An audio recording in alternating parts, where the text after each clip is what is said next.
21 বছৰীয়া ল'ৰাক গাড়ীৰে খুন্দিয়াই মই পলায়ন কৰিছোঁ বুলি। এইখিনিতে মই কওঁ যে মই প্ৰথম কথা এটাই ক'ম যে মই পলায়ন কৰা নাই, কাৰণ সেইদিনাখন ৰাতি কমেও 1টামান বজাত মই মোৰ থিয়েটাৰৰ কেম্পৰ পৰা ঘৰলৈ গৈ আছিলোঁ। থিয়েটাৰ যিহেতু এইবছৰ আছোঁ, সকলোৱে গম পায়, অসমবাসী ৰাইজে গম পায় যে মই এইবছৰ থিয়েটাৰত চুক্তিবদ্ধ হৈ আছোঁ বুলি। গতিকে মোৰ থিয়েটাৰৰ ৰিহাৰ্চেল চলি আছে। গতিকে থিয়েটাৰ ৰিহাৰ্চেল শেষ কৰি যিহেতু পিছদিনাখন অফ, গতিকে মই ৰাতি ঘৰলৈ বুলি গ'লোঁ। ঘৰলৈ বুলি যোৱাৰ পিছত মোৰ ঘৰ যিহেতু বামুণী মৈদামত, মোৰ দুটা বাট আছে। হয়তো জালুকবাৰী মালিগাঁও হৈ মই যাব পাৰোঁ, আৰু নতুবা মই হাইৱে হৈ লাল গণেশ বা VIP হৈও যাব পাৰোঁ। মই জালুকবাৰীৰ জালুকবাৰীৰ ছাইডটো মই এইটো কাৰণে নল'লোঁ, কাৰণ কিয় সিফালে ব্ৰিজ বনাই আছে, কনষ্ট্ৰাকশ্যন চলি আছে। গতিকে কনষ্ট্ৰাকশ্যনৰ কাৰণে তেওঁলোকৰ সুবিধাৰ বাবে তেওঁলোকে ৰাস্তাবোৰ কেতিয়াবা ব্লক কৰে, আৰু ৰাতি বহুত দেৰি ফচিবলগীয়া হয়। আৰু যিহেতু মই নিজে ড্ৰাইভ কৰি গৈ আছিলোঁ, মই সেই বাটটো নলৈ মই হাইৱেটো লৈছিলোঁ।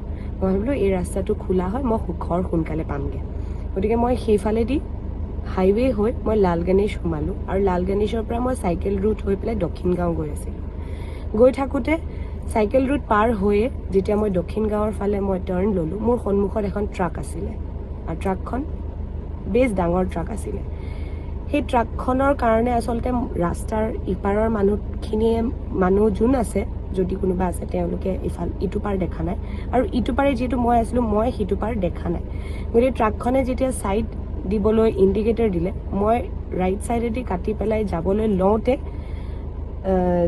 যিজন ল'ৰা আহত হৈছে, তেখেত স্কুটিখন লৈ হঠাৎ ওলাই আহিছিলে। গতিকে তেখেতেও মোক দেখা নাই আৰু ময়ো তেখেতক দেখা নাই। গতিকে পুলিচে ইনভেষ্টিগেশ্যন কৰাৰ মতে এইটো এটা প্ৰকৃত এক্সিডেণ্ট, আৰু এক্সিডেণ্ট কেতিয়াও কোনেও জানি বুজি নকৰে, কেতিয়াও নকৰে। না মই তেখেতক চিনি পাওঁ, না তেখেতে মোক চিনি পায়। সেই ৰাতি তেতিয়া বাজিছিলে কমেও 2-3টা বজাত। মোৰ কোনো উদ্দেশ্য নাছিল যে আজি মই সেই এক্সিডেণ্টটো কৰি যাম আৰু মই পলাম। সেইটো হোৱাৰ পিছত মোৰ গাড়ীখনৰ পিকআপটো কমি গৈছিলে। সেই এক্সিডেণ্টটো হোৱাৰ পিছত মোৰ গাড়ীখনৰ পিকআপ কমি গৈছে। মোৰ গাড়ীৰ পিছফালে যিহেতু আৰু গাড়ী আছিলে, মই গাড়ীখন ছাইডত নি ৰখাইছোঁ, তাত ৰৈছোঁ মই।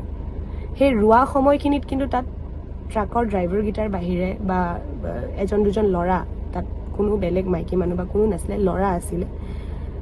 মই যিহেতু অলপমান হ'লেও মই ভয় খাইছোঁ, মই গাড়ীতে বহি মই বেক মিৰৰ ভিউৰ পৰা মই চাই আছোঁ তেখেতক ধৰিছে।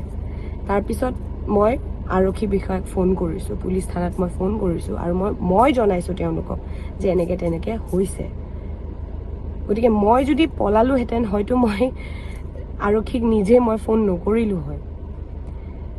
গ'ল কথা গ'ল, দুজন ল'ৰাই মোৰ পিছা কৰিছে বুলি মই গম নাপাওঁ। তেওঁলোকে পিছে পিছে আহি মোক খেদি খেদি ভিডিঅ' কৰিছে। ভিডিঅ' কৰি যে মানে মোৰ এনেকুৱা ফিল হৈছিলে যে যদি মই ল'ৰা হ'লোহেঁতেন, হয়তো তেওঁলোকে মোক তাত মাৰিবলৈ খেদি অহা নিচিনাকৈ আহিছে মোক তাৰমানে। গতিকে এগৰাকী ছোৱালী হৈ মইতো তাত যুঁজিব যাব নোৱাৰোঁ ল'ৰাখিনিৰ মাজত, আৰু কোনো ধৰণৰ এইটো যুক্তিসংগত কথাও নহয় যে এজনী ছোৱালীয়ে তেনেকৈ ৰাতি মানে নামি যাব বা ল'ৰাকেইটাৰ মাজত যাব। গতিকে মই নগৈ মই ঘৰলৈ গুচি আহিলোঁ। গুচি অহাৰ পিছত নেক্সট ডে কিন্তু ৰাতিপুৱাই মই গৈছোঁ মোৰ দেউতাক লৈ দিছপুৰ থানালৈ। মই গৈছোঁ, মোৰ এক্সিডেণ্ট হোৱা গাড়ীখনো লৈ গৈছোঁ। তাত লৈ গৈ তেওঁলোকৰ লগত কথা বতৰা পাতি, তেওঁলোকে মোৰ গাড়ীৰ কাগজ পাতি চব জেৰক্স লৈছে, যি ফৰ্মেলিটিজ আছে চব কৰিছে। তেওঁলোকে মোৰ গাড়ী চাইছে, চাই মেলি তেওঁলোকে গোটেইখিনি ইনভেষ্টিগেশ্যন যি কৰিব লাগে গোটেইখিনি কৰিছে। কৰি মেলি তেওঁলোকে এইটোৱে কৈছে যে এইটো এটা এক্সিডেণ্ট, এইটোত না আপোনাৰ দুখ আছে না তেখেতৰ দুখ আছে।